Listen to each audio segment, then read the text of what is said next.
살면서 항상 찬송 부르다가 나 이적으로 오라 하시며 영광 중에 나가리 열린 천국 문 내가 들어가 세상 짐을 내려놓고 빛난 멸류관 받아 쓰고서 주와 함께 다스리리 눈물 골짜기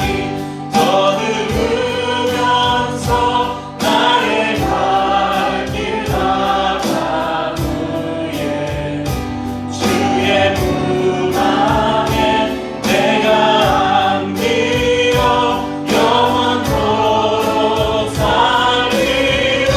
살리로다 열린 천국 문 내가 들어가 세상 짐을 내려놓고 빛난 멸류관 받아 쓰고서 주와 함께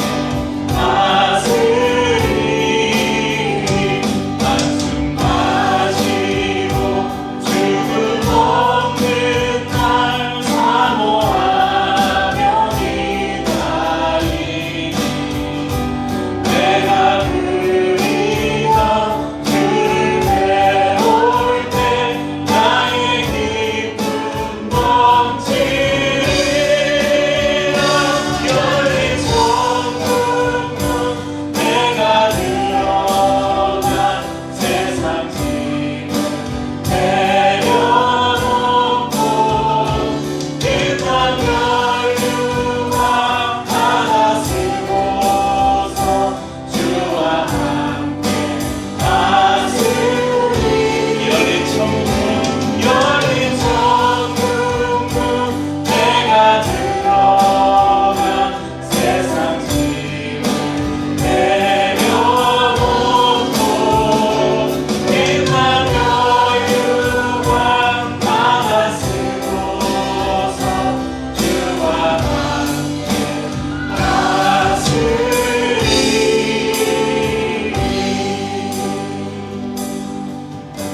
믿음으로 살아간 사람들을 주님께서 마지막 날 당신의 나라에 안으시고 우리에게 주님이 멸류관을 씌워주시고 잘하였다 착하고 충성된 종아 기쁨의 잔치에 함께 참여하라 말씀하실 것입니다.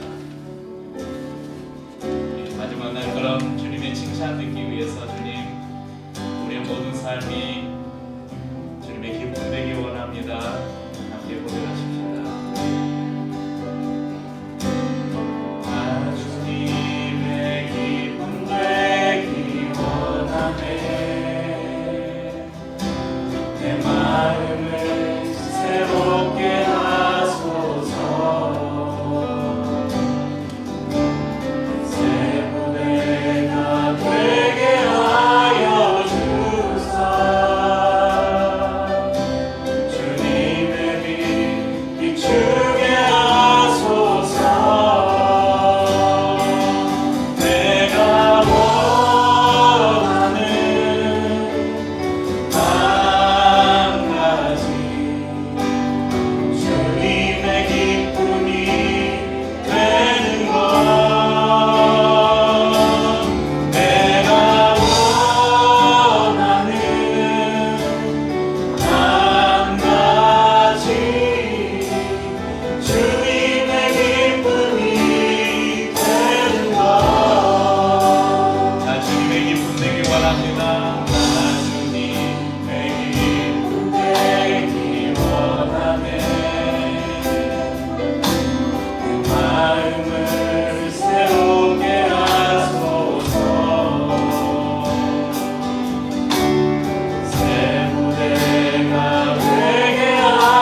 25년 사자성어 시리즈 두 번째 시간인데 오늘 나눌 사자성어는 용두사미입니다. 이 말의 요례를 이렇게 보니까 여러 가지 설이 있는데 가장 유력한 설은 중국에 진존자라는 스님이 있었는데 어떤 다른 한 스님이 이 스님을 찾아와서 예전에 보면 막 그 사람들이 서로 식구를 주고받으면서 자신의 내가 학문이 높다 막 이런 거 막 대결하고 그랬잖아요. 이 스님도 뭔가 그 지혜를 이렇게 서로 겨루는데 상대방이 얼마나 도가 높나. 근데 이 진존자 스님을 찾아온 이제 진존자가 한마디를 딱 건네니까 이 다른 스님이 버럭 소리를 질렀다고 합니다. 그래서 이 진존자 스님이 생각할 때 이분이 내공이 상당히 깊나 보다. 내가 이렇게 한마디 했다고 이렇게 막 큰 소리를 지르고 그래서 이제 훌륭한 답을 기대했는데 제대로 된 답을 건네지도 못하면서 또 소리를 질렀다고 합니다.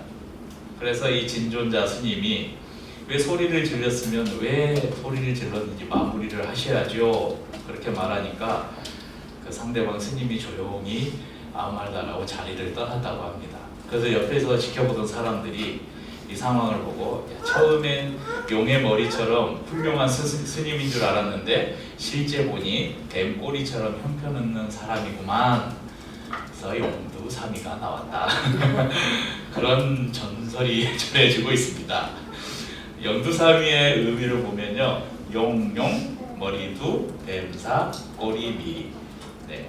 용의 머리, 뱀의 꼬리 이런 말입니다. 어떤 일을 시작할 때, 어떤 일을 할 때 시작은 거창한데 끝이 흐지부지 되는 그런 경우, 아니면 어떤 사람이 처음에는 굉장히 훌륭한 듯 보이지만 이 사람이 나중에 가서는 형편없이 망가지는 모습을 볼 때 우리가 용두사미다 이런 말을 사용을 합니다. 오늘 이 용두사미라는 사자성어를 가지고 별로 좋은 말이에요? 안 좋은 말이에요? 안 좋은 말이죠. 성도들은 용두사미 하면 안 돼요. 그래서 용두사미 하지 말자 이런 교훈을 이 말씀을 통해서 들었으면 좋겠습니다. 그럼 이스라엘의 최초의 왕이 누구입니까? 네, 사울. 사무엘상 9장 2절 말씀 보시죠. 기스에게 아들이 있으니 그의 이름은 사울이요 준수한 소년이라. 이스라엘 자손 중에 그보다 더 준수한 자가 없고 키는 모든 백성보다 어깨 위만큼 더 컸더라.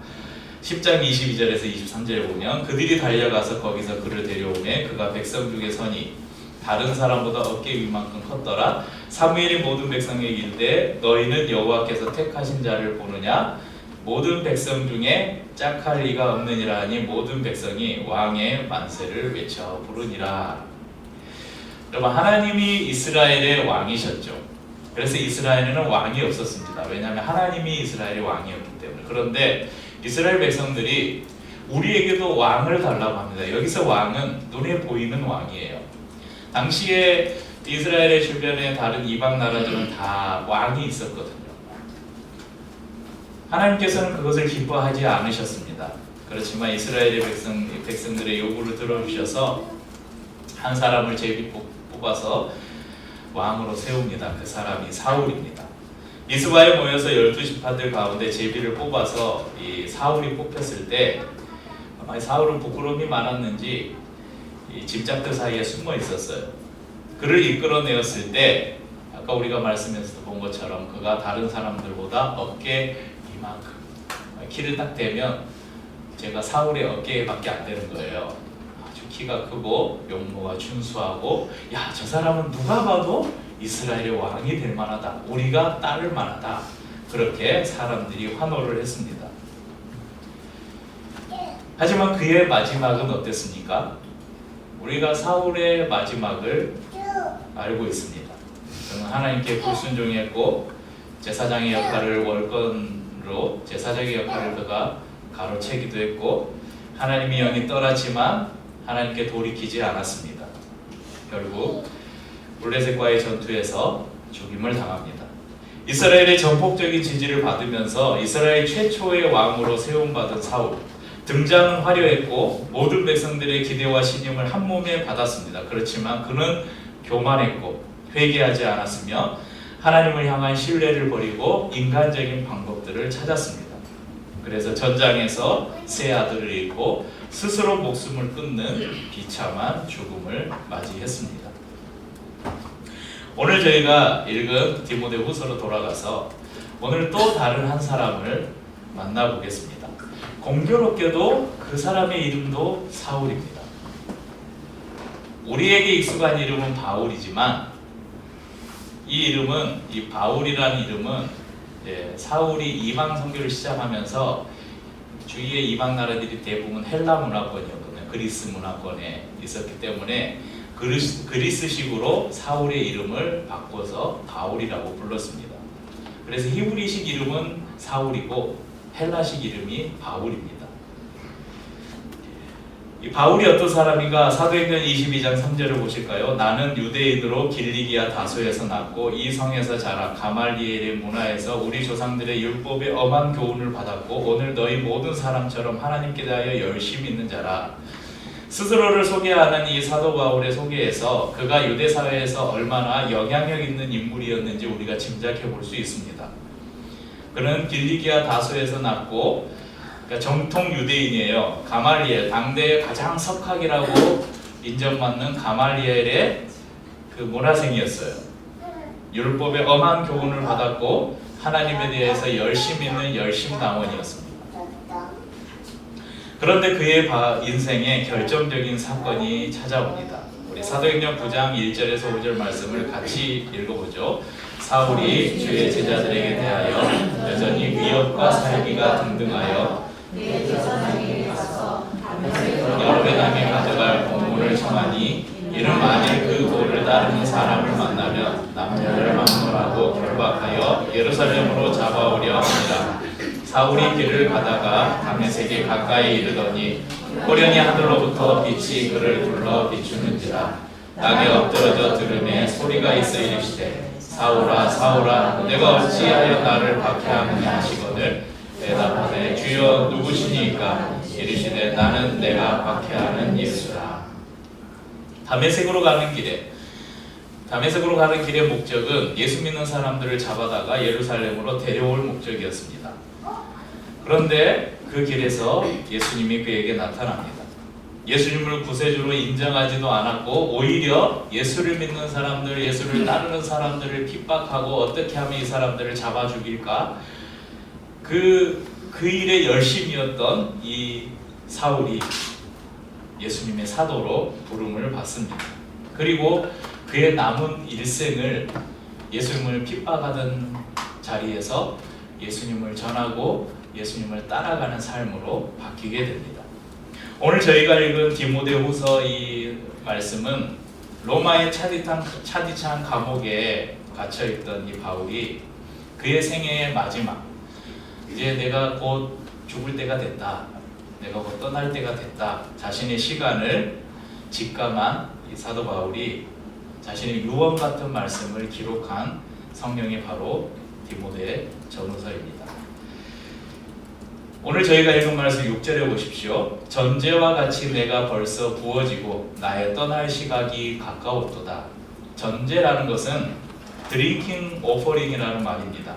그러니까 번제물이나 곡식에 포도주를 부어서 술을 부어서 제물에 술을 부어서 드리는 그런 제사를 전제라고 말합니다. 빌립보서 2장 17절에도 사도 바울이 이렇게 이야기해요. 만일 너희 믿음의 제물과 섬김 위에 내가 나를 전제로 드릴지라도 나는 기뻐하고 너희 무리와 함께 기뻐하리니. 그러니까 바울은 구약 시대의 그 제사 중에 하나인 전제, 이것을 비유로 너희들이 가지고 있는, 빌립보 교회가 가지고 있는, 성도들이 가지고 있는 그 믿음의 제물과 그들의 섬김 위에 나 자신을 제물로 드려서 바친다 할지라도 나는 기뻐하고 기뻐하겠다, 그렇게 고백했습니다. 그리고 오늘 본문에서 다시 한번 그 고백을 하고 있는 것입니다. 7절에서 8절 말씀 보십시오. 나는 선한 싸움을 싸우고 나여 달려갈 길을 마치고 믿음을 지켰으니 이제 후로는 나를 위하여 의의 면류관이 예비되었으므로 주 곧 의로우신 재판장이 그날에 내게 주실 것이며 내게만 아니라 주의 나타나심을 사모하는 모든 자의 계도니라. 사진을 한 장 보실까요? 누구지 아십니까? 네, 송기정 선수입니다. 1936년 우리나라가 일제강점기에 있을 때 일장기를 달고 베를린 올림픽에 마라톤 선수로 출전을 해서 세계 신기록으로 1등을 차지해서 우리나라 올림픽 역사의 첫 금메달을 안긴 주인공입니다. 머리에 뭐 쓰고 있어요? 월계관을 쓰고 있죠. 올림픽의 꽃은 마라톤이라고 하잖아요. 그래서 올림픽 제일 마지막에 항상 마라톤을 하죠. 지금은 메달을 걸어주지만 또 어떤 대회는 지금도 이렇게 월계관을 걸어주는 대회들도 있고 예전에는 이렇게 월계관을 씌워줬습니다. 오늘 이 말씀에 보면 7절, 8절을 보면 마치 사도 바울이 긴 마라톤 경주를 마치고 결승점에 딱 도달해서 이렇게 상을 받는 그런 장면이 연상이 됩니다. 하지만 여러분 올림픽이나 이런 대회들은 1등만 상을 주잖아요. 1등만 월계관을 씌워주잖아요. 그런데 오늘 성경이 말씀하는 하나님 나라의 경기는 1등에게만 상을 주는 경기가 아닙니다. 포기하지 않고 완주한 모든 사람에게 하나님은 상을 주시겠다고 약속하십니다. 바울은 자신에게 주어진 믿음의 싸움을 싸우고 주님이 주신 사명을 위해서 자신의 생명을 조금도 아끼지 않았으며 생명의 복음을 전하고 지키는 일을 마치고 이제 자신이 자신에게 주실 주님의 상급을 확신하면서 내가 받을 상에 대한 확신뿐만 아니라 나처럼 믿음을 지키고 그 믿음의 길을 함께 걸어가는 여러 성도들, 이 편지를 받는 여러분들도 이 상을 똑같이 받게 될 것입니다. 이렇게 성도들을 격려하고 있습니다. 같은 이름을 가졌고 왕으로서 사도로서 시작이 어땠습니까? 두 사람 다 화려했죠. 그 사람 출신이나 이 용모나 배경이나 이런 것들이 화려했습니다. 그렇지만 그 두 사람 구약의 사울과 신약의 사울의 마지막 삶은 정반대였습니다. 구약의 사울은 용두삼이었지만 신약의 사울은 사두 용미 또는 다른 사자성어로 말하자면 시종일관, 처음과 끝이 똑같았던 그런 사람이었습니다. 하나님의 성품 중에 제가 참 좋아하는 성품이 신실함이라는 성품입니다. 사전에는 믿음직하고 착실하다 이렇게 정의하는데 저는 여기에 한 가지를 더해서 변함없다. 신실하다는 것은 변함없다. 그러니까 믿음직하고 착실한 것이 변함이 없는 사람. 하나님은 우리가 신뢰할 수 있는 분이십니다. 왜냐하면 그분은 변함이 없으신 분이시기 때문입니다. 그래서 야고보서 1장 17절에는 온갖 좋은 은사와 온전한 선물이 다 위로부터 빛들의 아버지께로부터 내려오나니 그는 우리 아버지는 변함도 없으시고 회전하는 그림자도 없으시니라. 처음과 끝이 같은 사람, 시간이 가도 변하지 않는 사람, 비록 용의 머리는 아닐지라도 시간이 가도 그대로인 사람이 되기를 원합니다. 여러분 성도님들이 운영하는 가게에 가보면 사업장이나 이런 데 가보면 제일 많이 걸려있는 성부 액자가 하나 있어요. 사진을 보시죠. 제가 몇 가지 이렇게 인터넷에서 찾아봤는데 한번 같이 읽어보십시오.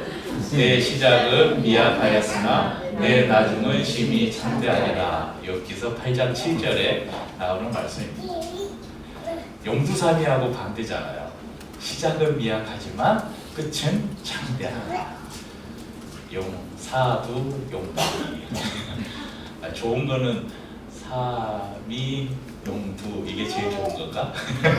뱀꼬리였다가 용머리가 되는 거. 근데 여러분 이 구절을 제가 이렇게 여러분 소개한 것은 이 구절을 우리가 생각하는 그런 말씀이 아니에요. 아마 교회에서 가장 잘못 인용돼서 사용하고 있는 성경 구절이 이 구절입니다. 이 구절은 여기 하나님께서 사탄이 저 욥에게 한번 고난을 줘보십시오. 그가 그래도 하나님을 원망하지 않고 믿음을 지키고 하나님을 따라가는지, 하나님이 욥에게 축복을 다 축복만 주시니까 욥이 그렇게 하나님을 잘 섬기죠. 한번 그것을 빼앗아 보십시오. 욥이 하나님을 원망하고 믿음에서 떠나지 않는지. 그래, 한번 보자 하고 하나님이 욥에게 고난을 내리시죠. 그래서 재물을 다 빼앗아 가시고 자녀들을 한순간에 죽음으로 몰아넣으시고 자신에게도 병이 생겨서 모든 것을 다 잃어버린 상황에서 욥의 믿음이 흔들리지 않아요. 하나님을 향한 그의 믿음이 변함이 없습니다. 욥의 세 친구 대만 사람 엘리바스와 수아 사람 빌닷과 나아마 사람 소발이 그래서 친구를 위로하겠다고 욥을 찾아왔어요. 그 중에 수아 사람 빌닷이 말합니다. 야 욥, 너가 이렇게 고난을 당한 것은 분명히 네가 하나님 앞에 죄를 지었기 때문이야. 그러니 빨리 하나님 앞에 네 죄를 이실직고하고 빨리 회개해라. 그래서 회개하면 네가 지금 이렇게 비록 고난의 상황이 있지만 하나님이 회개하면 너의 삶을 창대하게 다시 해줄 것이다. 그래, 그때 이 빌닷이 욥에게 내 시작은 미아가 했으나 내 나중은 심히 창대하리라 이 이야기를 한 거예요. 근데 지금 욥은 죄를 지어서 고난을 받고 있는 게 아니에요. 전혀 다른 상황에서 전혀 다른 말을 하고 있는 것입니다. 하나님의 의도를 전혀 헤아리지 못한 말이에요. 그래서 여러분 별로 이 성경 구절은 별로 많이 인용하지 마시고 혹시 누구 선물하실 때 내 시작은 미아가 했었는데 이 액자는 선물하지 마세요. 비록 이 성경 구절이 영두사미와 반대되는 축복의 말씀과는 거리가 먼 구절이지만 그러나 이 성경 구절이 사용된 그때의 상황은 하나님의 뜻과 계획에 맞지 않는 구절이지만 이 구절의 내용은 유효해요. 여러분 우리의 삶을 하나님이 우리가 참 미약하고 보잘것없는 존재들이잖아요. 그런데 우리의 나중이 어찌 될지 우리는 알고 있습니다. 우리의 나중에 우리가 하나님 앞에 섰을 때 우리의 모습이 어떠할지를 우리는 알고 있습니다. 사도 바울이 오늘 이야기하고 있잖아요. 비록 우리가 먼지와 같고 마른 막대와 같고 보잘것없는 그런 존재들이지만 하나님이 우리에게 주신 믿음을 지키고 주님을 향한 우리의 사랑을 포기하지 않고 그분을 따라갈 때 마지막 날 그분께서 우리에게 면류관을 씌워주시면서 잘하였다 착하고 충성된 종아 나의 이 기쁨의 잔치에 함께하자 이렇게 우리에게 말씀해 주실 것이라는 사실입니다. 그렇게 약속하는 말씀을 두 군데만 보겠습니다. 에베소서 4장 13절 같이 읽죠. 우리가 다 하나님의 아들을 믿는 것과 아는 일에 하나가 되어 온전한 사람을 이루어 그리스도의 장성한 분량이 충만한 데까지 이르리니. 우리를 하나님께서 어린아이가 우리가 간 믿음을 가졌을 때 어땠습니까? 성경에는 그것을 어린아이로 표현하고 있어요. 단단한 식물을 먹지 못하는 어린아이, 엄마의 젖을 먹어야 살 수 있는 어린아이로 표현하고 있어요. 그런데 믿음이 점점 자라가면서 하나님의 말씀을 알고 그 하나님을 아는 것과 믿는 것, 우리가 아는 것을 우리의 삶으로 살아내므로 우리가 어디까지 이른다고요? 그리스도의 장성한 분량이 충만한 데까지 우리를 그렇게 이끌어 가시겠다고 약속하십니다. 빌립보서 1장 6절 말씀입니다. 함께 읽죠. 너희 안에서 착한 일을 시작하신 이가 그리스도 예수의 날까지 이루실 줄을 우리는 확신하노라.